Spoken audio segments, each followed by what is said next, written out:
It's been a couple weeks since we saw you, and I'm going to explain why. It's because he was supposed to go on vacation, and it got canceled. And then he ended up taking a stay-at-home vacation, so here we are. I've been quarantined. Not quarantined. You don't want to sound like something was sick about you. I quarantined myself just so I don't have to be here. Well, he did do that, but you did end up, you did fall off a tree, out of a tree or something, didn't you? I fell on some rocks. I banged my knees up.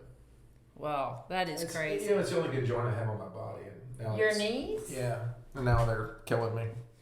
Wow. It's the only good joint I have left. They're gone. That's what you get for banging yourself up. Now I'm just an old geezer gimp. Yeah, well. Just gimping around. I felt that for some time, so. Well, we're sorry that you missed us for a couple weeks, or you didn't miss us and we missed you. Trust me, you didn't miss anything. I actually had somebody bring that up. They were like, where the heck are all your videos? So they were wondering about us. So, to our one viewer, thank you. Thank you. But we're back, and here we go. So, you know what? I am trying not to only talk about COVID-19 because I want to be a place you can escape from that sometimes.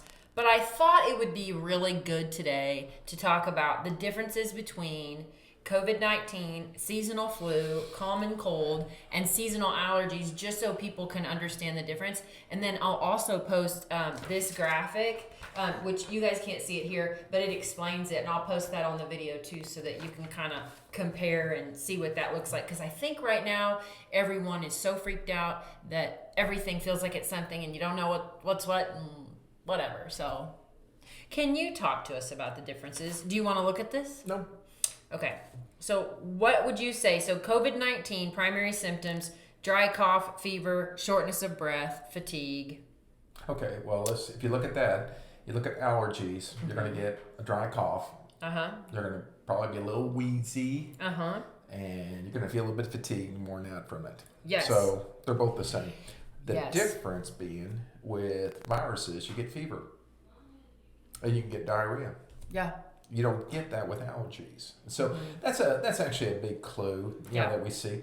Productive coughs, when you get yellow greens, production of phlegm, you don't see that with allergies. So that's more infectious. So that's a good clue. So the ones I really rely on are the fever, the bad myalgias, and shortness of breath. Yeah. I gotta have the fever. If it's not a fever, it's really not gonna be a viral. Yeah. They say also that some of the less frequent symptoms of COVID-19, from what you just said: diarrhea, aches and pains, nasal congestion, runny nose, sore throat. Allergies. But yeah, that sneezing, sore throat, runny nose, stuffy nose, nausea, diarrhea, that's also seasonal flu. Mm-hmm. That's also potentially allergies. And the common cold would include fatigue and body aches. And a lot of times people get body aches with the flu, right? Or sometimes they do, but I think the body aches with COVID are a little bit more severe. Yeah.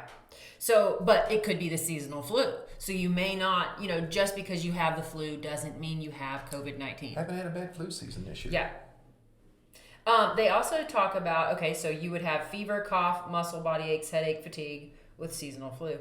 Have they talked about anything with headaches or anything with COVID-19? No, not really. Okay.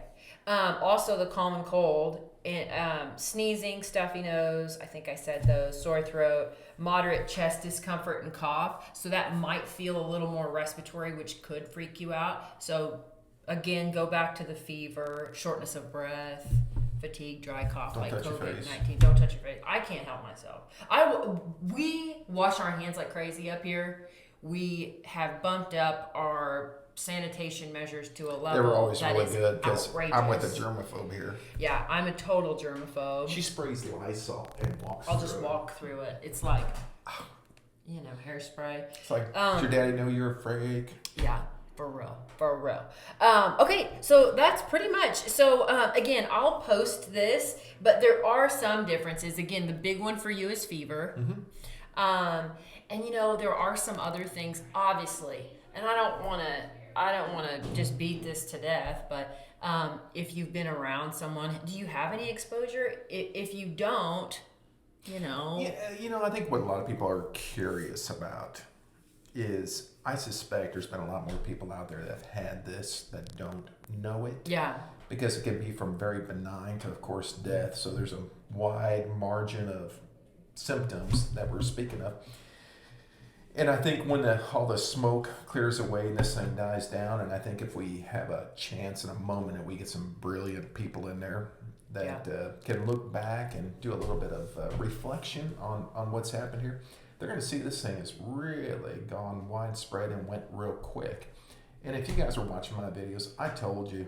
You did. Months ago. Yeah. This thing's here. When that first week they talked about it. It's going to be global. You heard it here first. Yeah.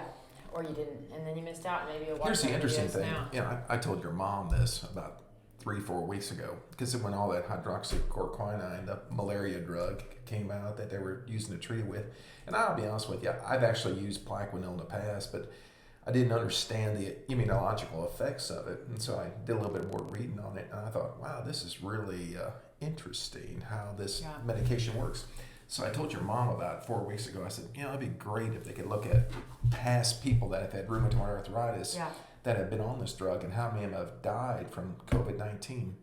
And it was probably none. None. Yeah. It was like 700 people. Weird. And none of them died. And whoa. I thought, there's a good study for you. Did you hear that doctor the other day who talked about the, how do you say it, hydrochloroquine or whatever? Just call it chloroquine. Chloroquine. Zinc, and there was something about Schweppes tonic water. What's in that? I don't know. That's quinine. Okay, they talked about how those are some good things that you can take that won't.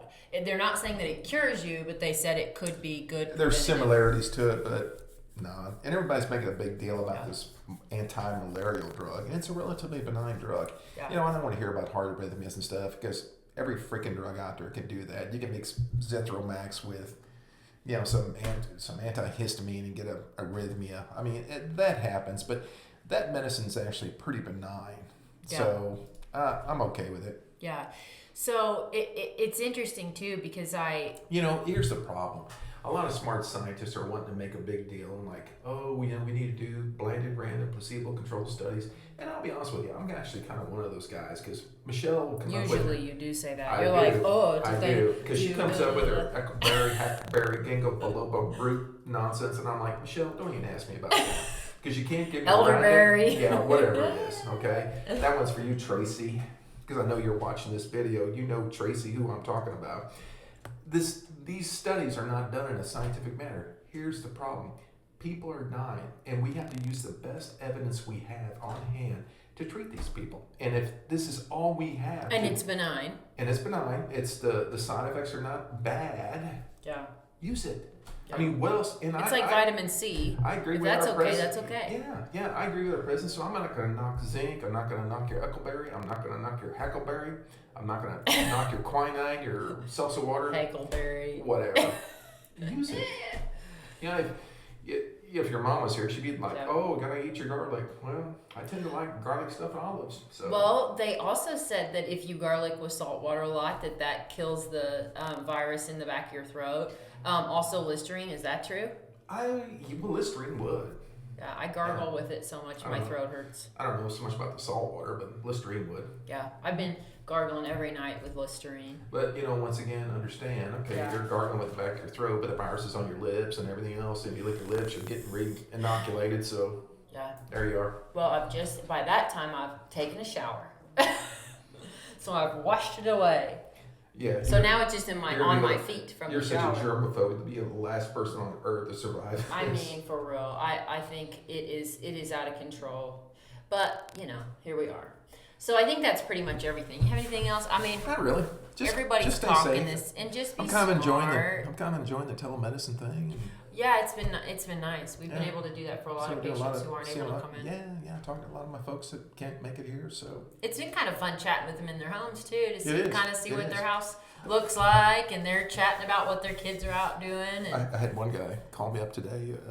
He was on Zoom or something like that on the phone, and there was a dog in the background.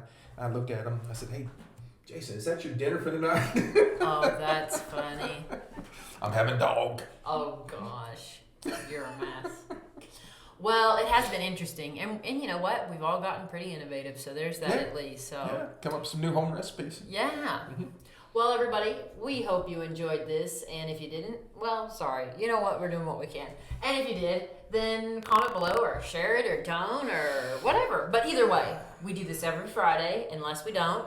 And Important things, social distancing. I do agree with that. And Yeah, keep stay your space. safe and just let this thing blow through. You can't Yeah. stop it. Yeah, It's gonna be with us a while. Yeah. So the more we stay away from each other, the less this thing spreads.